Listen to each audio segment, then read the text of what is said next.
The world you see is not real. You're not living in this very moment that you're experiencing, and nothing is like it seems. It turns out your brain constructs your reality as you are experiencing it. It edits your memories as they happen. It lives in totally different time spheres and tells you a story about the world that feels real. What's going on and who is really in control of your life? The gap between reality and you vision is maybe our main source of information about the world, Instead, your brain fills this time with its best guesses of what happened during the blackness. But it does way more. It turns out that you're not really experiencing time correctly. What's really happening when you are stirring milk into a cup of coffee? As the spoon hits the ceramic, light reflects off it and hits your eyes after 3 nanoseconds. The ceramic vibrates and creates a shock wave of air molecules that travels to your ear in 2 milliseconds. Heat is picked up by fibers in your fingers that send a signal to your brain in 50 milliseconds. 3 very different inputs, all processed in your brain at different times. You don't experience them separately, but as one smooth, simultaneous, and connected moment. Your brain takes a moment to process and then invents a reality, a present moment that's not real. What you feel is now is in fact a selectively edited version of the past. You really only consciously experience the moment 3 to 0, 5 seconds after things happen. Except this is also not really true, because your brain is editing time and space way more than that. And it makes decisions completely out of your conscious control. You are living in the past. No, future. No, a made-up future. Your present. What you experience right now is kind of the future. Imagine for a second that you are a table tennis pro. In pro table tennis, balls whoosh around at 25 meters per second, which is pretty fast. So let's slow down time. Light passes from a ball to your eye in nanoseconds, is converted into electrical impulses that reach your brain to be processed after 100 milliseconds. Meanwhile, the ball travels 5 meters through the air, the length of the table. If your brain showed you the past, where the ball was 100 milliseconds ago, it would hit you before you could react. So instead, your brain takes its location, speed, and direction and calculates where the ball should be in the future by the time the information reaches you. And then it creates a fictional version of it. This is what you see in your fake present, a fake ball that's somewhere else. But you don't need to just see the ball, you want to smash it back hard. If you acted now and started swinging your arm, you'd miss by a mile. Things are just too fast. So before the ball even touches your opponent's bat, your brain starts predicting where it will likely be in space after the game, based on the other player's posture and your table tennis experience. But as it can't be sure if it will be correct, it prepares multiple different responses. Maybe the ball will be here, or here, or even here. To be ready for all of these scenarios, your brain sends pre-programmed orders to the muscles you need to jump around, right? Telling them to be ready for any of them at a moment's notice.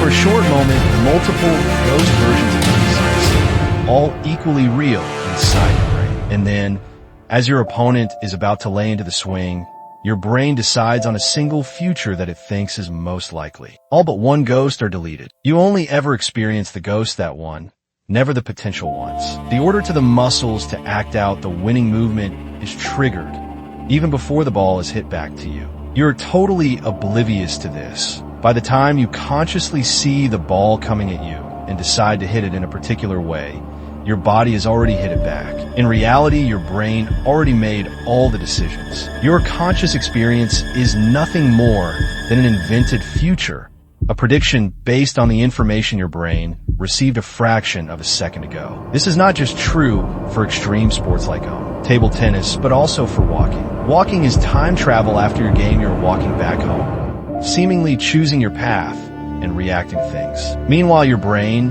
is operating in 3 different time spheres at once. It processes the sensory feedback of the past. It calculates the current state of your body, and it predicts your future. Because walking is intense. Before the signal from your foot touching the ground has even reached the brain, it's already sent the order to your foot to make the next step, and it has already calculated the muscle pattern for the next 2. But what if something truly catastrophic happens? Does a banana peel and you step on it and slip? How did it get here? Listen, don't worry about it. It turns out your brain is ready for this. So far we spoke of your brain making decisions for you, but this is not really true. You don't have a central control room where the world comes together. In reality, different parts of your body are aware of different things at different times.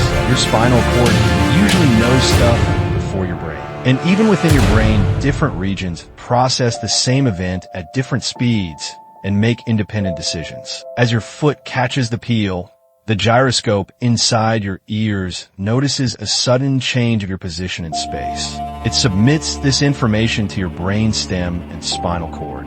The things must happen quickly section of your body. They immediately trigger emergency recovery patterns and send orders to different muscle groups. Within 200 milliseconds, pre-programmed sequences activate to catch your fall. Your arms shoot out, your other leg stiffens to support your weight, your core muscles contract to stabilize you. 100 milliseconds later, when you become aware that you are tripping, your body is already recovering. You're only just now catching up. Okay, so we've learned that your brain is constantly predicting reality around you, makes decisions about the best way to act, and then shows you an edited version, which totally makes sense. Would you really want to be in charge of that? But your brain is not just predicting the external world. Right now, it's predicting a way more complex thing. You. Are you just a prediction of your brain? Why do you feel about the world the way you do? Your sense of hunger, your energy level, especially your emotions, are not just objective reactions to what state you are in, but predictions. Your brain's prediction of what you'll need soon or need to be ready for. You're probably used to getting food